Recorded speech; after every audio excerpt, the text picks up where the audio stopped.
Lok Sabha seat पर इस बार मुकाबला दिलचस्प है।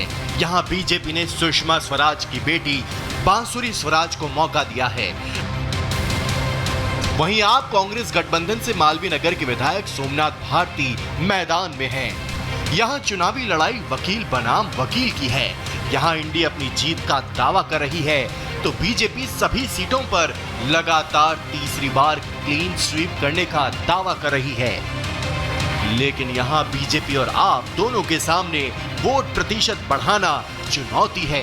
एक तरफ आप और कांग्रेस के बीच गठबंधन होने से समीकरण बदले हैं। स्थानीय स्तर पर दोनों दल सामंजस्य बनाने की कोशिश कर रहे हैं तो दूसरी तरफ दोनों दलों के प्रत्याशी डोर टू डोर कैंपेन और छोटी जनसभाओं के जरिए अपने पक्ष में माहौल बनाने में जुटे हैं। बांसुरी स्वराज पहली बार चुनावी मैदान में है। ऐसे में बीजेपी के स्टार प्रचारकों ने इसे उनकी पहली जीत में बदलने के लिए अपनी जान फूंक दी है। बीजेपी अध्यक्ष जेपी नड्डा जहां उनके लिए रोड शो कर रहे हैं तो अमित शाह ने बांसुरी के समर्थन में बड़ी रैली को संबोधित करते हुए आप सरकार पर जमकर निशाना साधा और आप सरकार के 3G घोटाले गिनवाए। केजरीवाल की सरकार 3G सरकार है। पहला जी है घोटालों का, दूसरा है घूसखोरी का और तीसरा है घपलेबाजी का। कट्टर ईमानदार बताने वाले आज कट्टर बेईमानी के रास्ते पे चल गए। इधर योगी आदित्यनाथ ने भी दिल्ली की यूपी से तुलना करते हुए आप सरकार के शासन में राजधानी की स्थिति को नर्क करार दिया। केवल गाजियाबाद और नोएडा से ही दिल्ली की तुलना कर लो, आपको लगेगा कि उत्तर प्रदेश तो एक नया लोक बन चुका है और दिल्ली को इस आम आदमी पार्टी ने नरक बना के रख दिया है।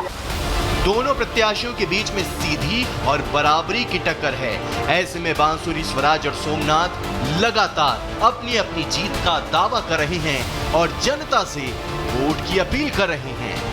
जो रण है इसमें अवश्य विजय मिलेगी और सातों सीटें दिल्ली की जनता भाजपा की झोली में डालेगी। अब की बार 400 पार, फिर एक बार मोदी सरकार। जो प्यार, जो प्रेम लगातार 3 बार मुझे मालवीय नगर का विधायक बनाया है, उसी प्रेम और प्यार का मैं आपसे उम्मीद रख रहा हूं कि नई दिल्ली लोकसभा से सांसद के रूप में 5 साल मुझे सेवा करने का मौका देंगे।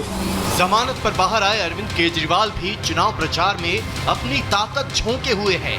बीजेपी पर वार कर रहे हैं और इंडी 300 पार का दावा कर रहे हैं। 4 जून को मोदी सरकार जा रही है और इंडिया गठबंधन की सरकार बनने जा रही है। 4 जून को इंडिया गठबंधन को अपने दम पे 300 से ज्यादा सीट मिल रही हैं।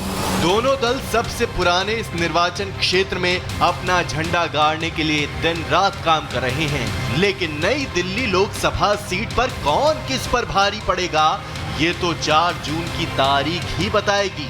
Bureau report, Republic Bharat. तो देखा आपने, लगातार मुद्दे तो हैं लेकिन दावे किए जा रहे हैं जीत के। मेहमानों का रुख करें उससे पहले आम जनता हमारे साथ मौजूद है, मुद्दे पूछ लेते हैं। जरा मुद्दे क्या है, नई दिल्ली के मुद्दे बताइए भैया। क्या नाम है, क्या करते हैं आप? मेरा नाम पंकज भारद्वाज है। हाँ। और मैं छोटा सा एक LIC में एजेंट हूँ। अच्छा। और जो मुद्दों की बात कर रहे हैं, पहला मुद्दा तो विपक्ष से है। सवाल है, उनकी हार पहले निश्चित हो चुकी है। निश्चित हो गई? क्यों हो गई? पूरी दिल्ली में जो महिलाओं के सम्मान की बात करते था विपक्ष, उनके पास 2 कैंडिडेट नहीं मिले।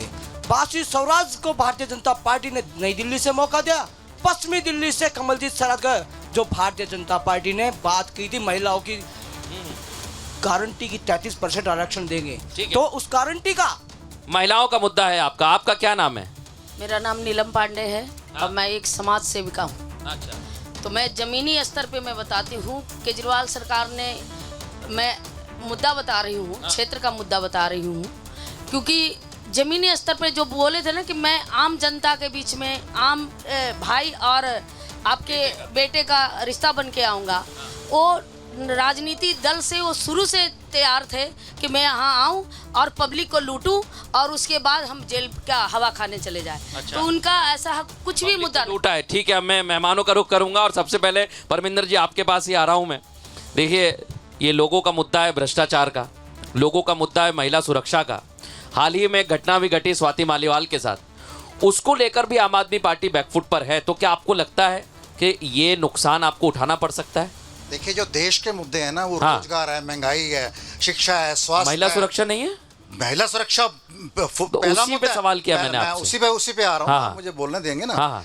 मैं ये कह रहा हूँ, स्वाति मालीवाल के साथ जो इंसिडेंट हुआ उसकी कोई भी समर्थन नहीं करता। उसकी एफआईआर दर्ज हो चुकी है, उसके ऊपर कार्रवाई हो रही है। मैं ये पूछना चाहता हूँ, जो खिलाड़ी पहलवान वहां बैठते हैं जंतर मंतर के ऊपर, उनकी एफआईआर बीजेपी दर्ज नहीं होने देती। वो महिलाएं नहीं है जिन्होंने पूरे संसार के अंदर देश का नाम रोशन करा? उनकी एफआईआर दर्ज करने के लिए सुप्रीम कोर्ट को इंटरवेन करना पड़ता है। लेकिन मैं दर्शकों को भी एक बात बता दूं, और परमिंदर जी आपको ही बता दूं कि आरोप तय हो गए, आज ही की खबर है। और नहीं, सुन लीजिए, नहीं हुए कि नहीं हुए ये बताइए।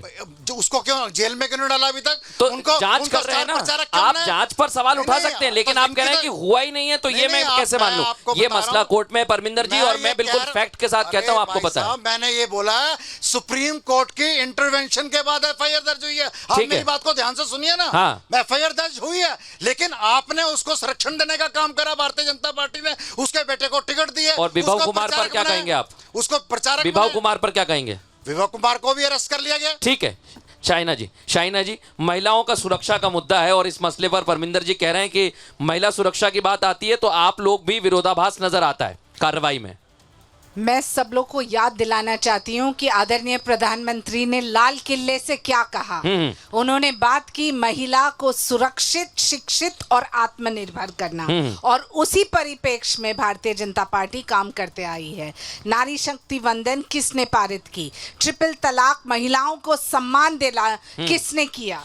और मोदी जी जब 13 करोड़ महिलाओं को शौचालय देते हैं, 11 करोड़ महिलाओं को उज्ज्वला देते हैं, मौका देते हैं लखपति दीदीज को, आज गर्व से कह सकते हैं कि ड्रोन दीदीज भी महिला हैं, और कोई जात पात धर्म के आधार पे नहीं। यहाँ तो आपके घर में आपकी दिल्ली की जो रह चुकी है महिला अध्यक्ष ऑफ द एनसीडब्ल्यू और ऑफ दिल्ली वर्किंग कमेटी में भी रही है, आपकी राज्यसभा की सांसद भी रह चुकी है। तो कह रहे हैं कि आप लोगों की साजिश है, आपकी साजिश है, क्योंकि उन पर एसीबी का मामला है।